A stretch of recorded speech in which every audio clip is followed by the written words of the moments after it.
রোজ রোজ তেল মশলার খাবার খেতে কি ভালো লাগছে না? তাহলে আজকের রেসিপিটা আপনার জন্য। শুধুমাত্র সুজি দিয়ে তেল মশলা ছাড়াই তৈরি করে নিন দারুণ মজার আর স্বাস্থ্যকর এই নাস্তাটি। খেতে অনেকটা পিঠের মতো আর খেতে ভীষণ সুস্বাদু। এটা তৈরি করে আপনারা আপনাদের বাচ্চার টিফিনেও দিতে পারেন। রেসিপিটি তৈরি করার জন্য 1 কাপ সুজি নিয়েছি। ওই কাপেরই 1 কাপ দিয়ে দিলাম দুধ। দুধটা দিয়ে সুজির সাথে ভালো করে মিশিয়ে নিতে হবে। দেখো সুজির সাথে আমি ভালো করে মিশিয়ে নিয়েছি। এবারে এই সুজিটাকে আমি 20 মিনিটের মতো রেস্টে রেখে দেব। এখানে কিন্তু দুধটা আমি ঠান্ডা দুধ নিয়েছি। আপনাদের হাতে যদি সময় না থাকে সেক্ষেত্রে উষ্ণ গরম দুধ নিতে পারেন। নিয়ে ভালো করে মিশিয়ে নিয়ে 5 মিনিটের জন্য রেস্টে রেখে দিলেই হয়ে যাবে। আমি 20 মিনিটের জন্য রেস্টে রেখে দিলাম। 20 মিনিট পরে ফিরে আসলাম। দেখো সুজিটা কিন্তু দুধটাকে শুষে নিয়েছে আর সুজিটা দেখো অনেকটাই কিন্তু ঘন হয়ে গেছে। এবারে সুজিটাকে আমি 2 থেকে 3 মিনিটের মতো এভাবে একটা কাঁটা চামচের সাহায্যে নেড়ে চেড়ে নেব। তাহলে সুজিটা কিন্তু একটু ফ্লাফি হবে। দেখো 2 থেকে 3 মিনিটের মতো সুজিটাকে ফাটিয়ে নিয়েছি। এবারে সুজিটাকে আমি সাইডে রেখে দিলাম। আরেকটা বোল নিয়ে নিয়েছি। বোলের মধ্যে দিয়ে দিচ্ছি একটা ডিম। এখানে 1 কাপ সুজির জন্য আমি একটা ডিম নিয়েছি। আপনারা যদি সুজির পরিমাণ বাড়ান সেক্ষেত্রে ডিমের পরিমাণও বাড়িয়ে নিতে হবে। দিয়ে দিচ্ছি 4 টেবিল চামচ চিনি। এখানে চিনিটা আপনারা আপনাদের মিষ্টি অনুসারে দিয়ে নেবেন। যে যেরকম মিষ্টি খান সেই অনুসারে দিয়ে নেবেন। আর দিয়ে দিচ্ছি 1 টেবিল চামচ তেল। তেলটা এখানে আমি দিয়েছি, আপনারা চাইলে স্কিপ করতে পারেন। তেলটা না দিলেও কিন্তু রেসিপিটা পারফেক্টভাবে তৈরি হবে। সেক্ষেত্রে কিন্তু আপনারা তেলটা স্কিপ করতে পারেন। আমি এখানে দিয়ে নিয়েছি। চিনি আর ডিমটাকে আমি সুন্দরভাবে ফাটিয়ে নিয়েছি। চিনির মধ্যে কিন্তু একটুও দানা নেই। দেখো পেঁচুলার সাহায্যে আমি 2-3 মিনিটের মতো ফাটিয়ে নিয়েছি। এবারে ওই মিশ্রণটা আমি সুজির মধ্যে দিয়ে নিচ্ছি। সম্পূর্ণ মিশ্রণটা আমি একটা পেঁচুলার সাহায্যে সুজির মধ্যে দিয়ে দিলাম। এই কাঁটা চামচের সাহায্যে আবারও ভালো করে নেড়ে চেড়ে মিশিয়ে নিতে হবে। আমার এই রেসিপিটা আপনাদের যদি একটুও ভালো লেগে থাকে প্লিজ একটা লাইক দিয়ে কমেন্ট করে জানাবেন। ইউটিউব থেকে দেখলে চ্যানেলটাকে সাবস্ক্রাইব করে পাশে থাকা বেল আইকনটা ক্লিক করে নেবেন নতুন রেসিপির আপডেট সবার আগে পাওয়ার জন্য। আর ফেসবুক থেকে দেখলে পেজটাকে ফলো করে নেবেন। দেখো আমি সুন্দরভাবে কিন্তু মিশ্রণটা তৈরি করে নিয়েছি। এখানে কিন্তু 2-3 মিনিটের মতো আমি সুন্দরভাবে মিশ্রণটাকে এভাবে মিশিয়ে নিয়েছি। এবারে দিয়ে দিচ্ছি 1 চিমটি নুন। নুনটা দিয়ে আবারও ভালো করে মিশিয়ে নিচ্ছি। নুনটা দিয়ে ভালো করে মিশিয়ে নিয়েছি।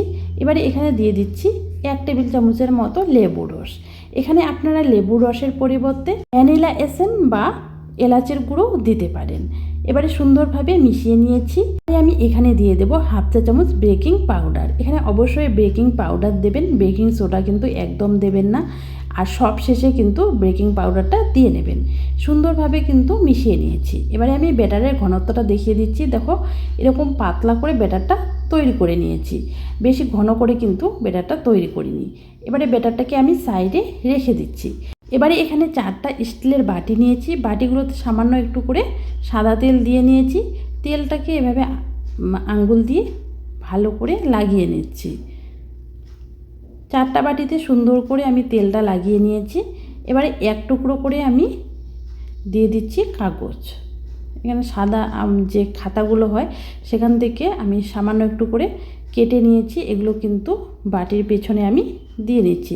যখন রেসিপিটা ডিমোল্ড করব সেক্ষেত্রে কিন্তু খুব সহজে ডিমোল্ড হয়ে যাবে। এবারে আমি 3 টেবিল চামচ করে ব্যাটার বাটিটাতে দিয়ে দেব।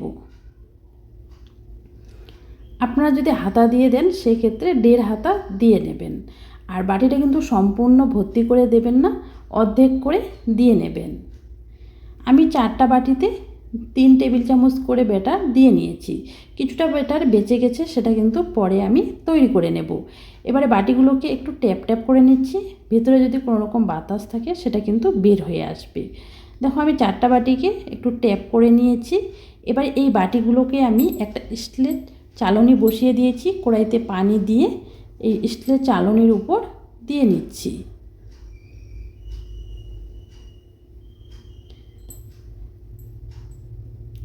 এবারে ঢাকা দিয়ে আমি 10 মিনিটের মতো ভাপিয়ে নেব।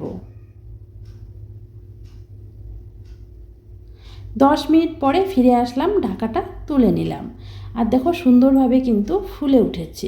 একটা টুথপিকের সাহায্যে আমি চেক করে দেখে নিচ্ছি। দেখো টুথপিকটাতে কিন্তু একটুও লেগে যায়নি, তার মানে কিন্তু সুন্দরভাবে আমার রেসিপিটা হয়ে গেছে। এবারে আমি এই বাটিগুলোকে তুলে ঠান্ডা করে নেব, আর বাকিগুলোকেও আমি একইভাবে তৈরি করে নেব। আর দেখো আমি বাটিগুলোকে ঠান্ডা করে নিয়েছি।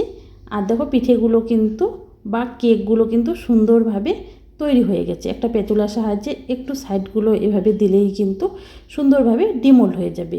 এরকম পেতুলা না থাকলে আপনাদের হাতের কাছে যদি ছুরি থাকে, ছুরি দিয়েও কিন্তু সুন্দরভাবে ডিমোল্ড করে নিতে পারবেন। রেসিপিটা কিন্তু খেতে খুবই ভালো লাগে। বাড়িতে একবার হলো তৈরি করে দেখার অনুরোধ রইল।